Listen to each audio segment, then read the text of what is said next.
Hello everybody, thanks for stopping by Gregsbeerreviews today. It's about that time. Let's go take that walk and see what's in the fridge today.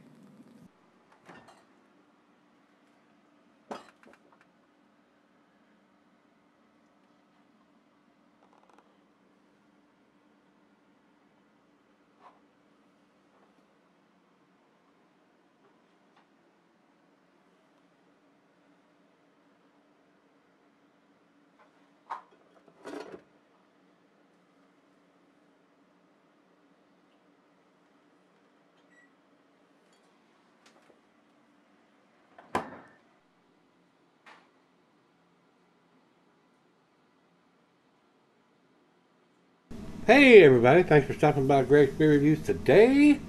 I do appreciate it. Today's beer comes from Lakewood Brewing. These guys are down in Texas.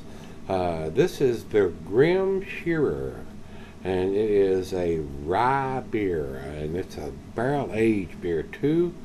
It says here on the label, rye whiskey barrel-aged rye wine, and it says number 10, Grim Reaper, in the legendary series. This was sent to me by my brother Brandon C. down in Texas. And on the back it says Collection 3 of 3 edition. Big 22-ounce bomber here. Pretty sure it wasn't a cheap beer to buy. So Brandon, thanks a bunch, my brother, for spending your hard-earned money on this and getting it up here to me for me to review. Final beer of the evening for me. A great big 11.4% ABV on this one. Big beer, big beer. This would be one you would drink at home, guys, unless you have a designated driver. You wouldn't want to drink this in a bar or brew pub and try to drive out of there. Just heed that warning. You don't want to get a DUI. You don't want to hurt yourself or anybody else. So please drink responsibly, guys. That's why I do these monster beers here. I probably would never drink this beer out, especially if I was driving. And I don't very rarely have a designated driver, so I do these beers here. Let's see if we got any additional information.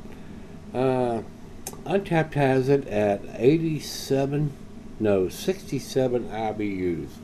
The 6s and 8s look pretty similar once you get my age and you look at these computer screens.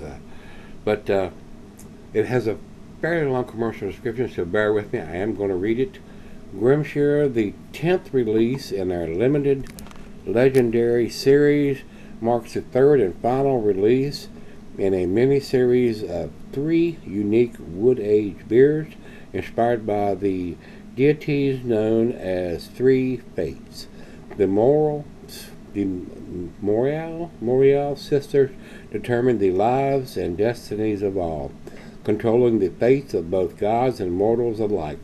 The eldest of the 3, Atropos, had the unfortunate duty of cutting the thread of life with her abdominal shears. Accordingly, we present this unique rye wine for the final chapter in the series, aging rye whiskey barrels for a subtly spicy, complex libation. So, pretty interesting notes there, and not into a lot of the mythical stuff that these guys kind of want to lead you down the path with, but it is what it is. I'm not going to get into that, so don't want this to be a great big 30-minute long video, so let's get it on. We've got the ABV, we got the IBUs.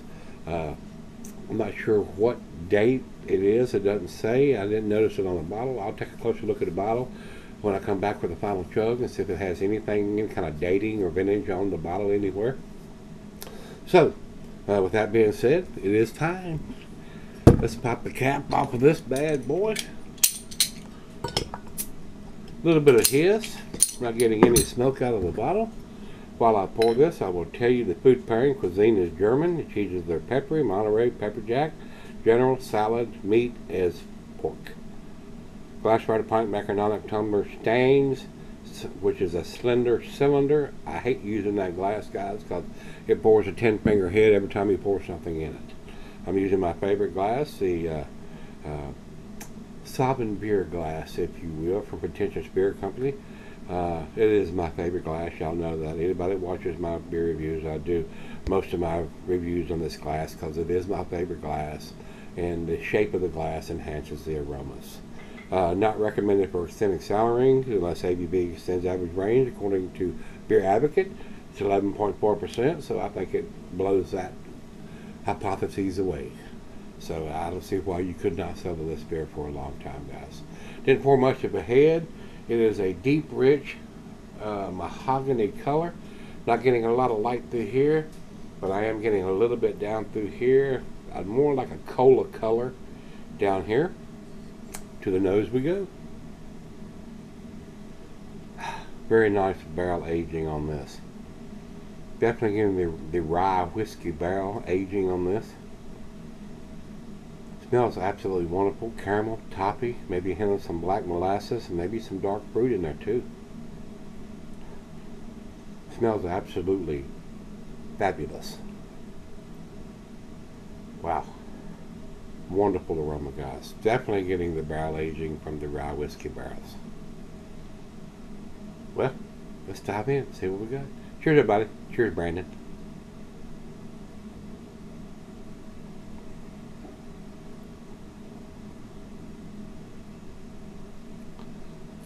Oh, yeah. That is delicious, guys. Alcohol is very well hidden for almost 11.5%. Very well done. These guys at Lakewood brew some awesome beers, guys. If you can get your hands on anything that they produce, you ought to pick some of their stuff up.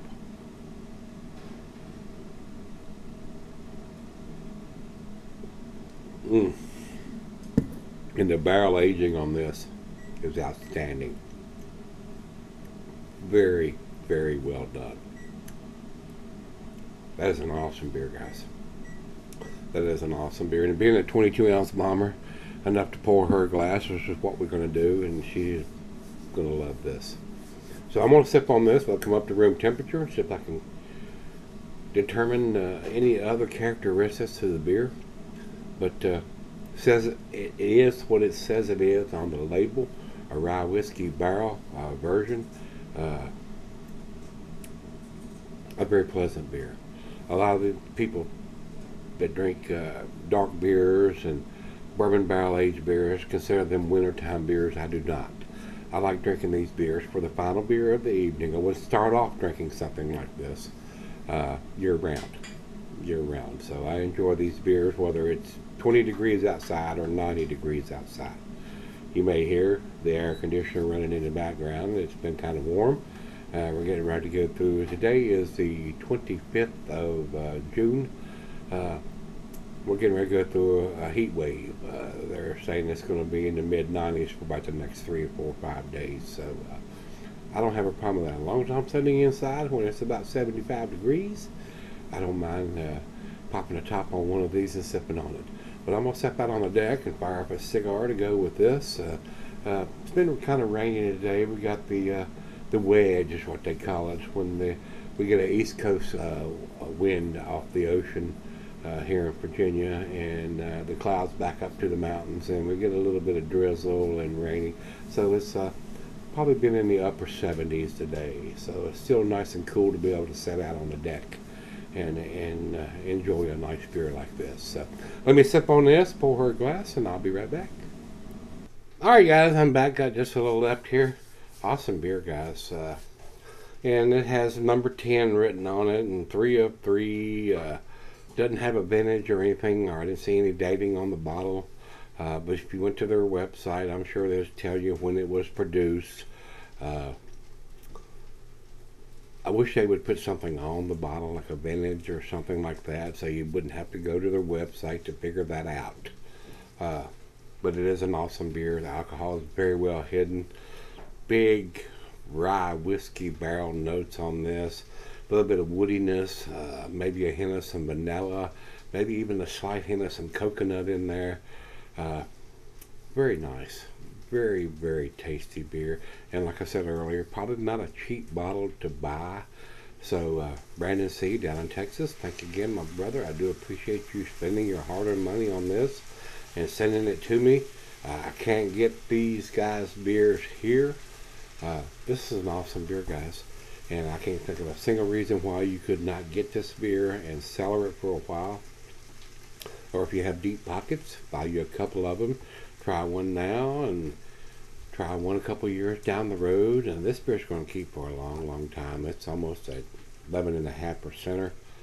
Very, very tasty beer. Very well done beer. And like I said earlier, the guys at Lakewood brew some very, very tasty beers.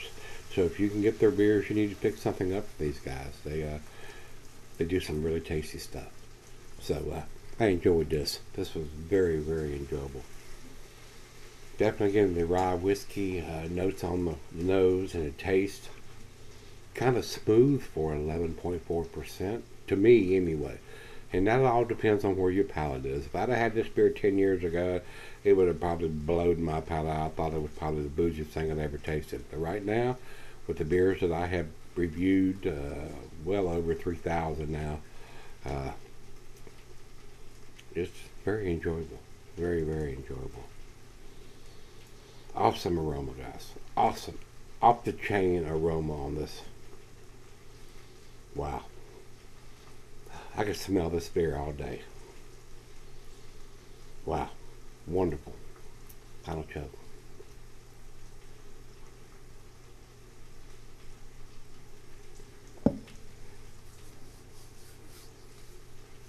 Caramel, toffee, black molasses,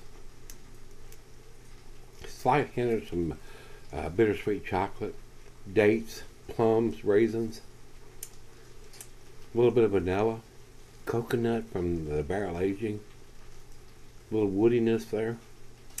Awesome. Everything you want in a beer like this. So I just wish they would put some kind of vintage on it without having to go to their website and figure out when this was done and what year it is and all that. I would like to see them. And it's probably a one and done beer. And I just wish they would put that on the label there. It's a silkscreen, pre-printed up bottle.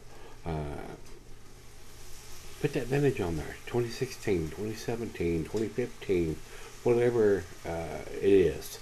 To put that on the label, because they're not going to do this beer again, more than likely. So I would just like to see that on there. It's just me though, guys. That's just my OCD.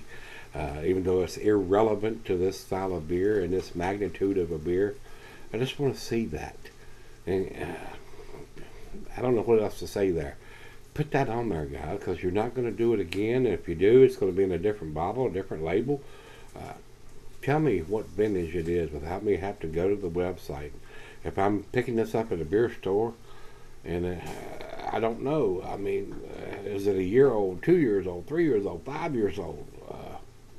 I want to know that on the label without having to jump through hoops to figure that out. So, but I think it's an awesome beer, guys. 9 out of 10 for me on this one.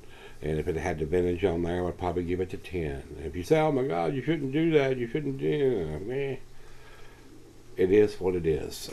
I would like to see them put that on the bottle so we ain't got to do a lot of investigation and go to their website and figure that out. So, with that being said, like I said, 9 out of 10 for me, 99 out of 100. If it had a vintage on it where I could see it on the label, I would probably give it to 10.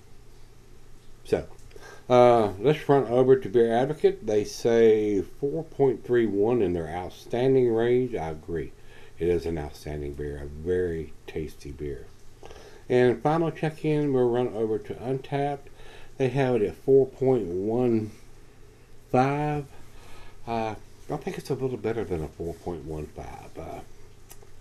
I'm giving it 9 out of 10, 99 out of 100.